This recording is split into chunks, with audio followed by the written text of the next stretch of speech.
Canvas grips bare soles like sandpaper.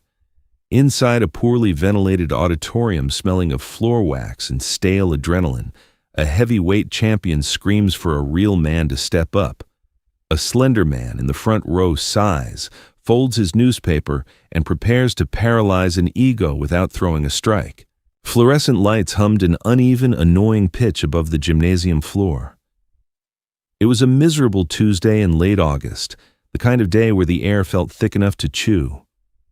Inside the rec center, the atmosphere was worse, a sour cocktail of cheap hot dogs, athletic tape, and the metallic tang of dried spit on synthetic mats. Damon Long paced the center of the ring.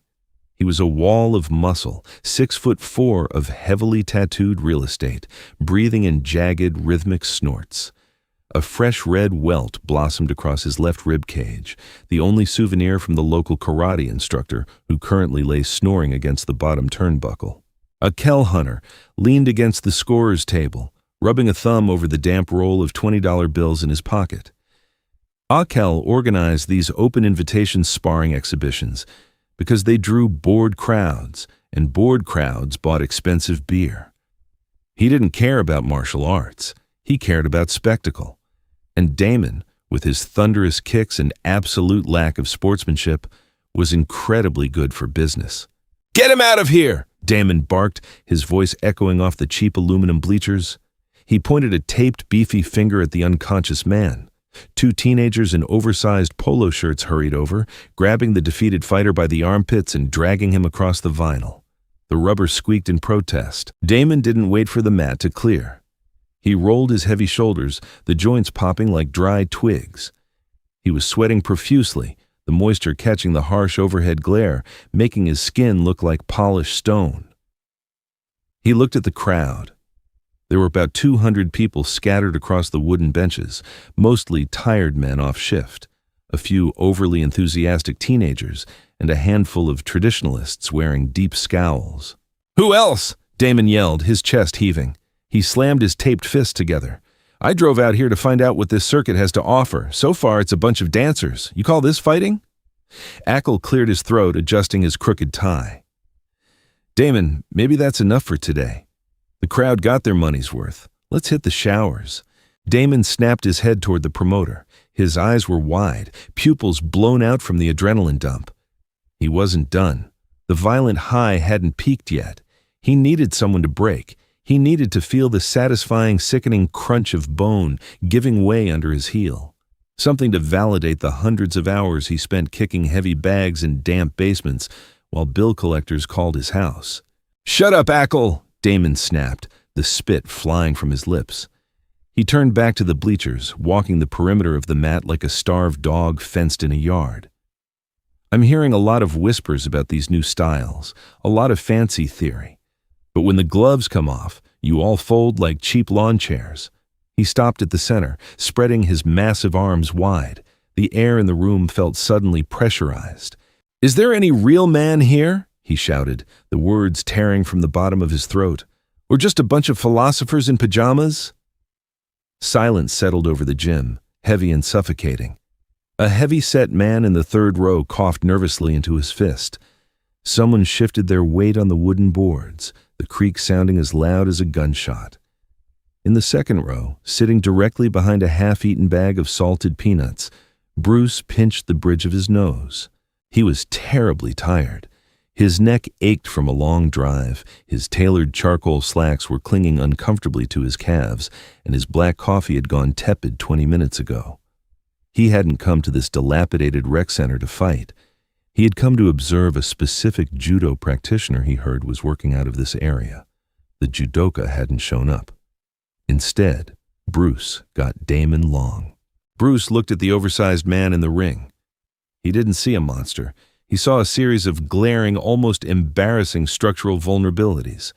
Damon carried his hands too low after a roundhouse. He planted his lead foot too heavily when he shouted, rooting himself to the floor. He was all torque and no foundation, relying on raw mass to bully his way through sloppy exchanges. It was boring. Worse, it was offensive. Not to Bruce's pride, but to his deep, obsessive love for the mechanics of human movement. Watching Damon fight, it was like watching a man try to play a grand piano with a sledgehammer. Effective at making noise, completely devoid of rhythm or intelligence, Bruce took a sip of his lukewarm coffee. It tasted like burnt copper and regret. He set the paper cup down on the sticky bleacher beside him. He felt the familiar, irritating itch at the base of his spine, the physical manifestation of his inability to let gross incompetence parade around his mastery. He didn't want to do this. There was no money in it. There was no glory in beating up an insecure giant in a rented hall in front of 200 cynical strangers. If he hurt the man, the local papers would paint him as a ruthless street brawler. If he got clipped by a lucky haymaker, his reputation would take an unnecessary dent. Logic dictated he should just stand up, walk out the double doors, and go find a decent plate of noodles. Damon yelled again. Nothing? Not one of you cowards? He spat on the edge of the mat, a thick glob that stained the blue vinyl. The disrespect wasn't what pushed Bruce over the edge, it was the spit. It landed on a piece of canvas that fighters were supposed to respect, a place of work. Bruce exhaled slowly, the breath whistling slightly through his teeth. He uncrossed his legs. His leather shoes made a soft, definitive tap against the wood. Movement in the paralyzed gym drew every eye. Bruce stood. He wasn't physically imposing. At 5'7" and barely 140 pounds, wearing a crisp white button-down shirt and a narrow knit tie, he looked like a weary accountant who had taken a wrong turn on his way to a tax seminar. He didn't shout back. He didn't rip his shirt off in a display of primal aggression. He simply began to walk down the wooden steps, his posture perfectly relaxed, his hands casually resting in his pockets. Damon saw him coming and let out a sharp, barking laugh. It was a wet sound, devoid of genuine humor. You've got to be kidding me. Hey, kid, the chess tournament is down the hall. Akel stepped forward, his face suddenly pale. He knew who Bruce was. He had heard the frantic rumors out of the West Coast gyms, the whispers about the blinding speed and the complete, terrifying disregard for traditional polite forms. Akel liked making a buck, but he didn't want a manslaughter investigation in his venue. Hey, Bruce, no need for this, Akel said, holding up a placating, trembling hand as Bruce reached the floor level. He's just riled up. He doesn't know what he's saying. Bruce stopped. He didn't look at Akel. His dark, impenetrable eyes were fixed entirely on Damon. Up close, the smell of the larger man was overwhelming, a rank mixture of ammonia, dried sweat, and peppermint chewing gum trying to mask cheap whiskey. He asked a question, Bruce said. His voice was calm, conversational, entirely free of the manufactured gravel that tough guys usually adopted. I'm answering it. The crowd began to murmur. A few people chuckled, assuming this was some sort of prearranged comedy routine. Others leaned forward, their cynical boredom entirely evaporated, replaced by a morbid, predatory curiosity. They wanted to see the little guy in the suit get crushed. Damon crossed his massive arms. The veins in his biceps strained against the pale skin. I don't fight accountants. Get back in your seat before I break your collarbone by accident. Bruce stepped onto the mat. He didn't take off his shoes. The soft leather soles gripped the vinyl differently than bare feet. He cataloged the friction instantly, adjusting his weight distribution by a fraction of an inch to compensate for the slight slip. He reached up and loosened his tie, slipping the knot down a few inches, then unfastened his cuffs, carefully rolling the crisp cotton up to his wiry forearms. The air in the room felt impossibly heavy, charged with the static electricity of impending violence. You talk a lot about real men, Bruce said, finally making direct eye contact with Damon. But your hips are stiff. You drop your right shoulder every time you chamber your leg. You're fighting with fear, Damon. The words were spoken so plainly, so devoid of traditional trash talk malice, that it took a second for Damon to process them. When he did, the skin on his thick neck flushed a deep, ugly crimson. Being insulted was one thing. Being analyzed, disassembled verbally by a man half his size in slacks, was intolerable. I'm going to kill you, Damon whispered. The theatrical shouting was gone. This was pure, unadulterated insecurity curdling into rage. No, you won't, Bruce replied softly. Bruce shifted his stance. He didn't drop into a deep traditional horse stance. He didn't put his fists up in a tight boxer's guard. He stood bladed, his right side forward, his hands floating loosely near his waist. To the untrained eye, he looked completely unprepared. To Ackle, who was suddenly sweating through his jacket, he looked like a coiled spring wrapped in velvet. Damon didn't wait for a bell. He didn't wait for Ackle to signal the start. He simply charged. He moved incredibly fast for a man carrying 230 pounds. He launched a massive looping right hook aimed directly at Bruce's jaw, putting his entire heavy shoulder and hip into the strike. It was a punch designed to end a confrontation immediately, to shatter bone and send a brutal message to the room. The crowd gasped. The sound of Damon's fist cutting through the air was an audible, terrifying whoosh. Bruce didn't block it. Blocking meant absorbing force, and physics dictated that a 140-pound frame shouldn't absorb the force of a swinging anvil. Instead, Bruce moved.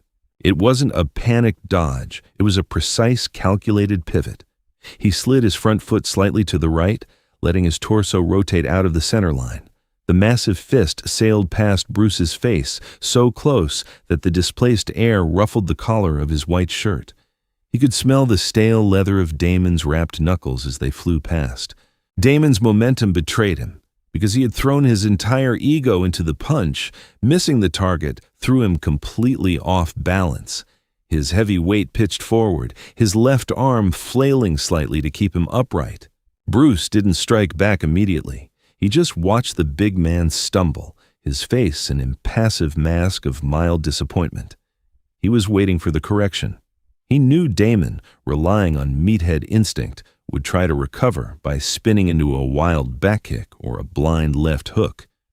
Damon planted his heavy foot on the squeaking mat, roaring in frustration, and pivoted hard, launching a devastating spinning heel kick aimed at Bruce's ribcage.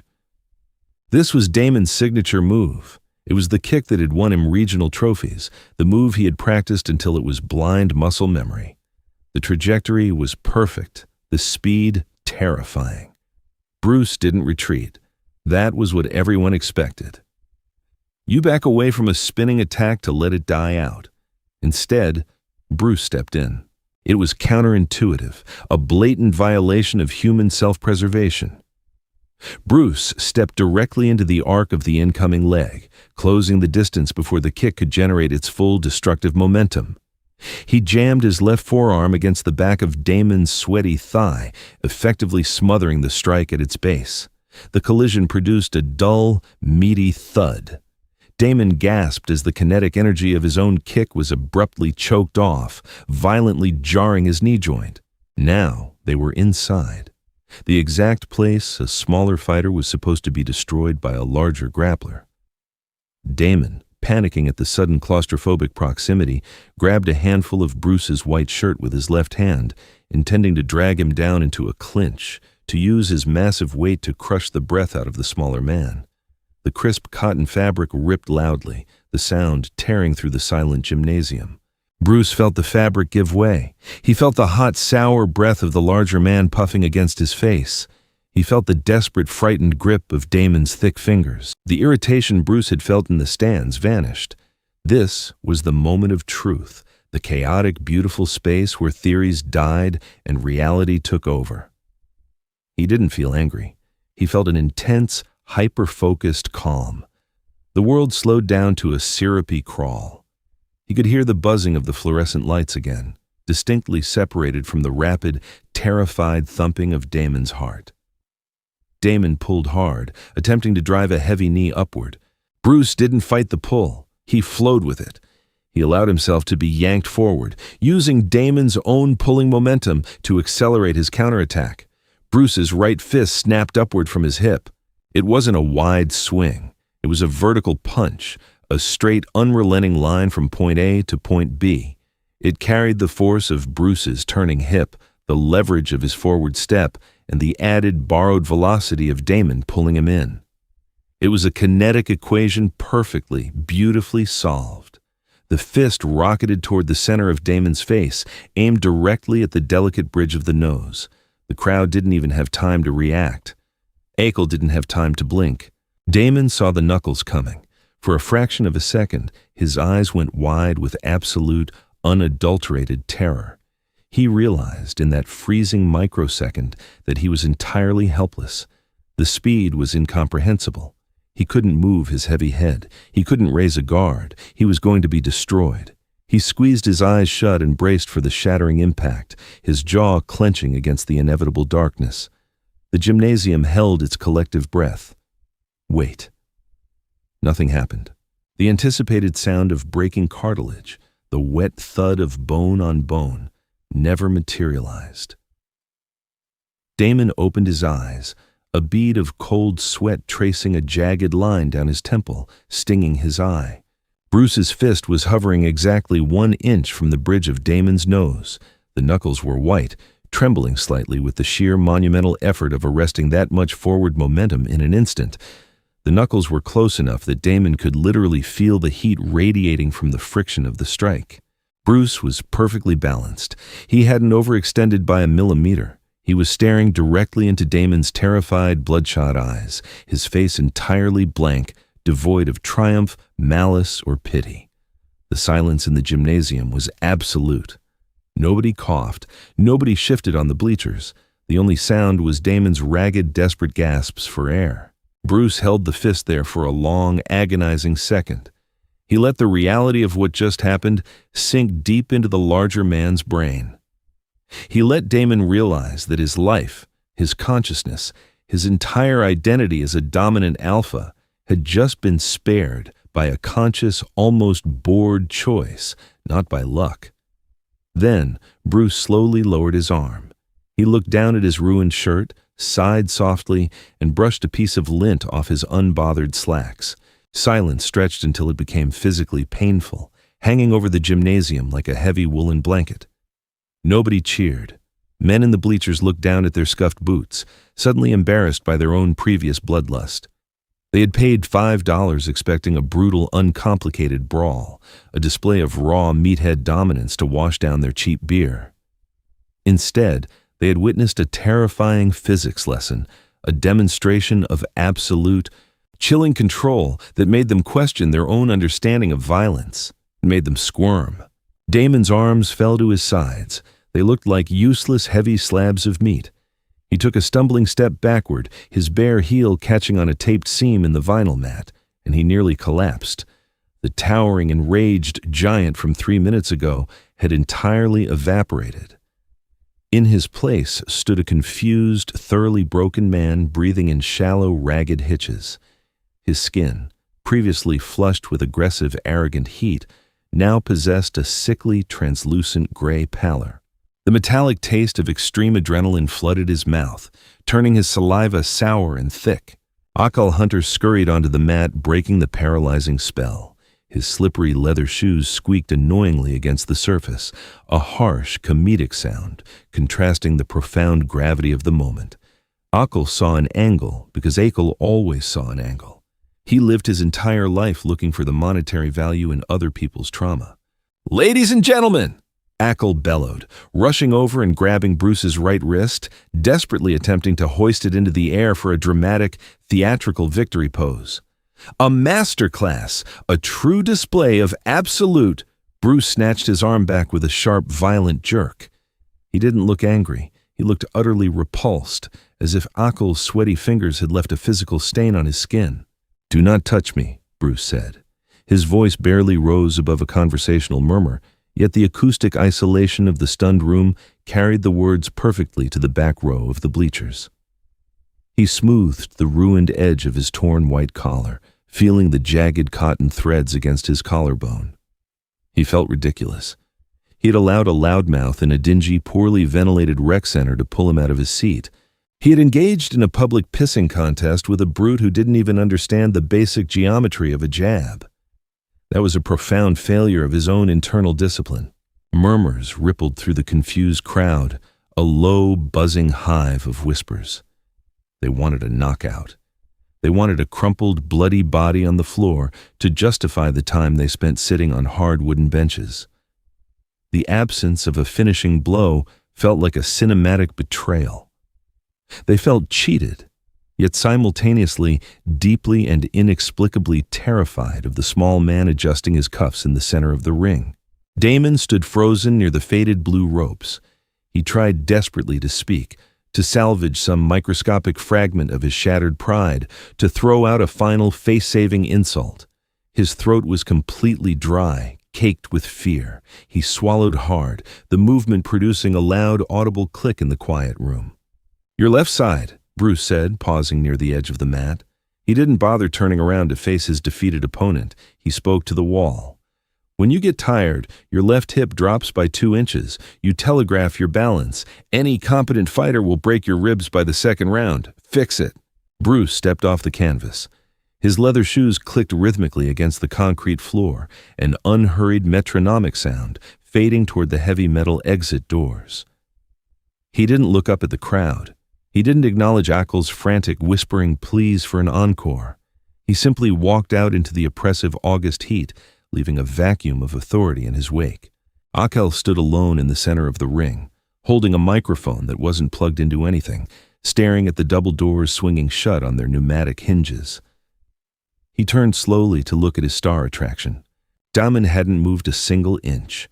He was staring blankly at the empty space where Bruce's knuckles had materialized out of thin air. He raised a heavy hand, his thick taped fingers trembling violently, and touched the bridge of his own nose.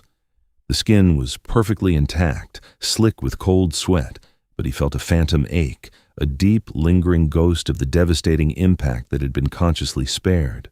Gravity suddenly seemed to double in the room, pressing down on Damon's broad shoulders. He sank to his knees. The harsh fluorescent lights beat down on his tattooed back, exposing him. He didn't cry. He didn't scream. He just felt an overwhelming, hollow emptiness expanding in his chest. Every street fight he had ever won, every barroom intimidation tactic he had ever used, felt like a childish, pathetic game played in a sandbox. He was a fraud, and he had just met the truth. Heat radiated fiercely from the cracked black asphalt of the parking lot, warping the air above the hoods of cheap rusted sedans. Bruce unlocked his car, a modest, unassuming coupe, and slid onto the burning vinyl seat. It was suffocatingly hot inside, smelling of old leather and stale air, but he didn't roll down the windows. He didn't start the engine right away.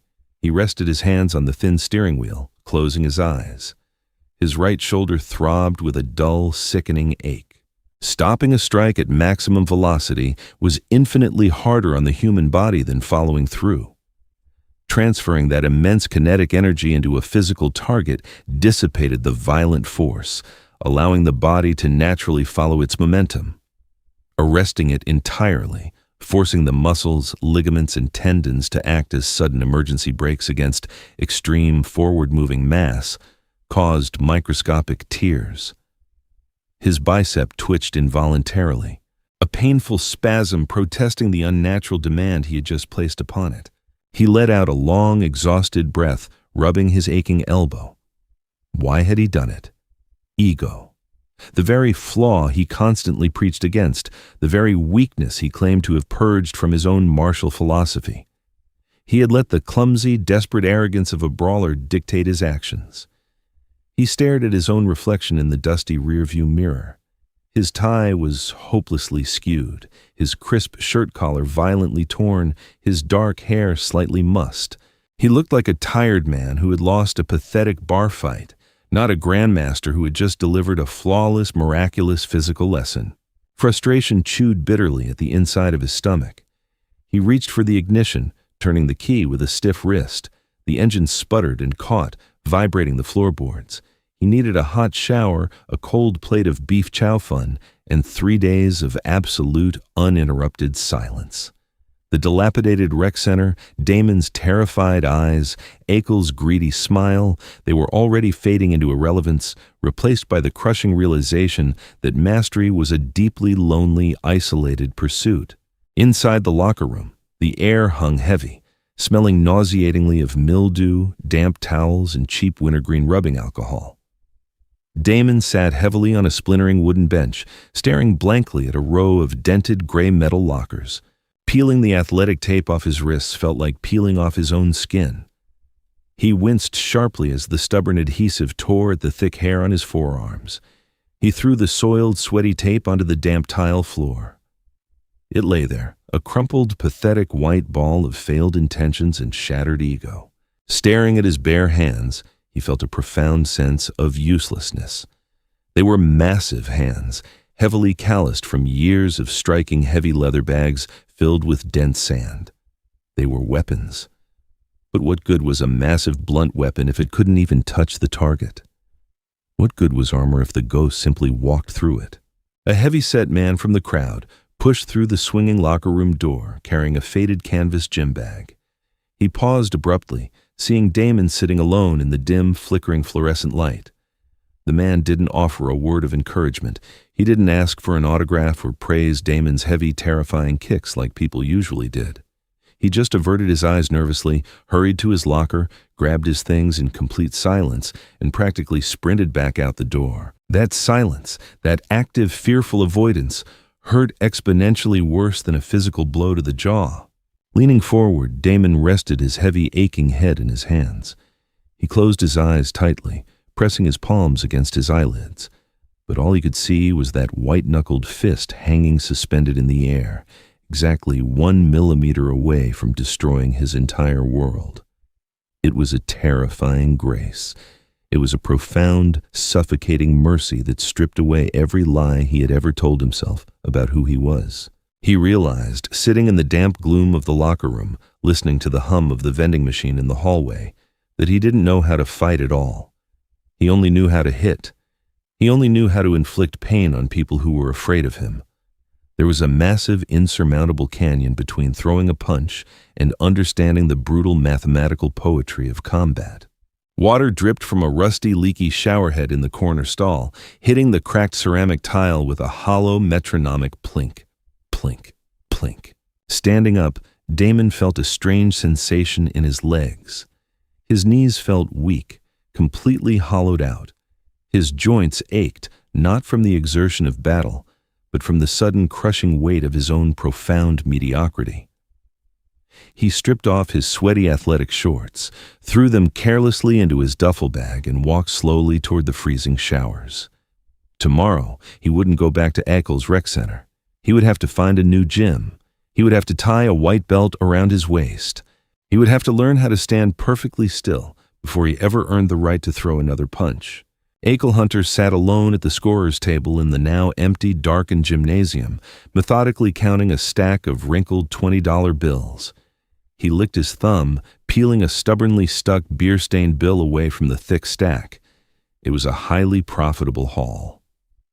But as he looked up at the empty blue mat, heavily stained with sweat, dried spit, and the lingering ghost of shattered pride, he felt a strange, cold knot form in his chest. He folded the dirty money, stuffed it deep into his suit pocket, and flipped the heavy breaker switch, plunging the room into absolute darkness. Some spectacles, he finally admitted to himself, were just too real to be good for business. Did this deep dive into the raw, imperfect reality of martial arts storytelling captivate you? Real fights aren't just about flashy moves. They are about the heavy psychological weight of restraint and the crushing reality of unchecked ego. If you enjoyed this gritty, grounded take on a legendary encounter, hit that like button. Share this video with fellow martial arts enthusiasts, and make sure to subscribe to our channel for more intense, character-driven stories. Drop a comment below.